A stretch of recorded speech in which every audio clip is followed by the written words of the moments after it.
Okay, hi again. I'm at Sportsman's Warehouse right now.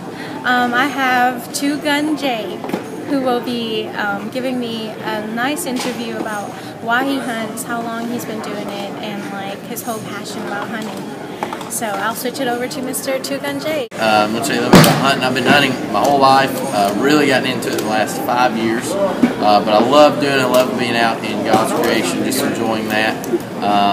My beliefs on it, I think it's an amazing right as human beings to be able to regulate deer herds, and that's actually being a preservativist, having a preservativist view of wildlife, and I really enjoy that.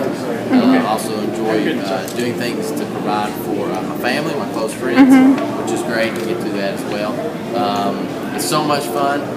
It's a good thing, keeps you out of trouble, good for young kids, because it teaches a lot of responsibility, a lot of safety things, and usually gets them something to strive for and work hard at. So can't be too lazy and go and take animals in their natural habitat.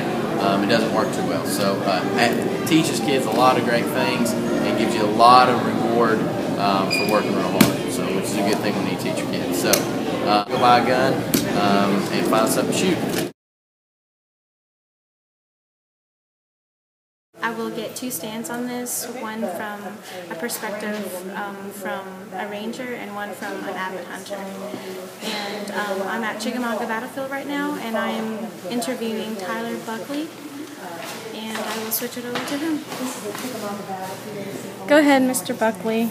All right. Explain to us the importance of wildlife preservation. Well, here at the park, of course, we're first a historical park, but it's also very important that we maintain our resources, and that includes animals and the vegetation and different things as well. For example, we have about 600 to 700 deer that live in the park area.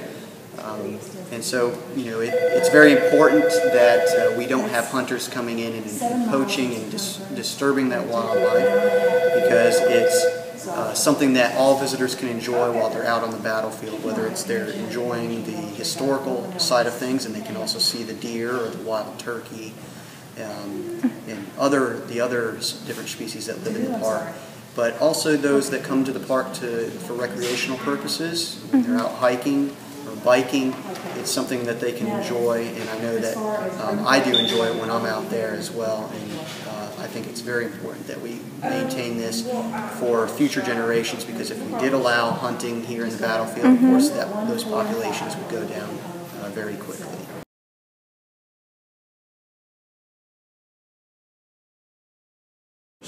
Okay, this is Mr. Bill. He's the manager for the floor manager for the hunting department for 6 years, and he will be giving us a little introduction of each of the nice pieces that we have here. We have three very nice deer.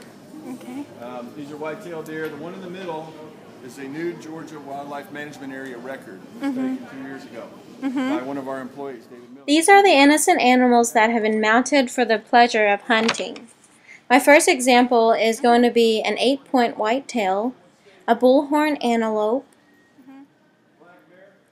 This is a black bear, a moose horn ram, 7x7 elk. As you can tell, the size of the antlers are really big on this one. Out west, it would be a 6x6. This is a 7x7. This is a mule deer, 5x6.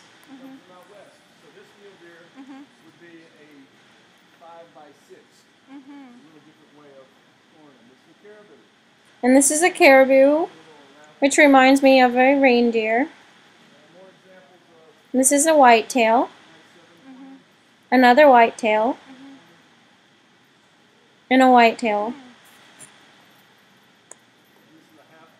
And this is another whitetail, but it is half mounted, showing the front legs. The antlers are smaller because of the low nutrition.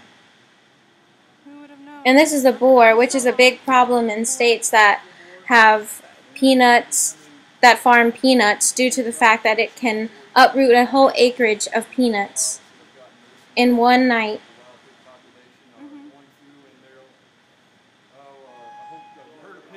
all these animals have been killed for the pleasure of hunting and competition.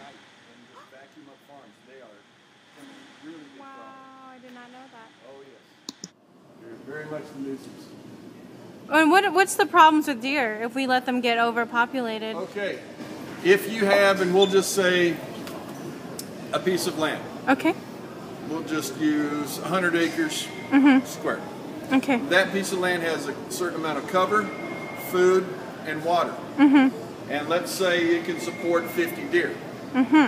If you do not harvest any, then it will become overpopulated. Now you've got 100 deer competing for the same food. So you have deer that are undernourished. Malnourished deer can become diseased. They're more prone to disease and sickness. They're not nearly as healthy. And then too, when you have a big population of deer, and Georgia is doing it and Tennessee has started to do it, manage their does. You're going to see, especially where deer come in contact with people, accidents. Accidents on the highway, deer gets killed, people get injured, property damage. So Wow. it's healthier, one, if this piece of land will hold 50 deer, and you manage it, and you take 20 deer a year off of it, keep the herd a manageable size so they don't outstrip the resources, the deer are healthier, and people get these deer and eat them. It's a win-win.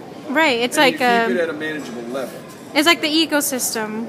Absolutely. If you let it overpopulate, then you'll have starvation, you'll have chronic wasting disease, and you'll have more interaction with humans, generally on the highways, cars, Right. that type of thing. Because I know like places like Chickamauga, they don't allow poaching, and they claim that there's 600 Absolutely. deer. It doesn't take long. It doesn't take long when they've got no predators. There's no natural predators.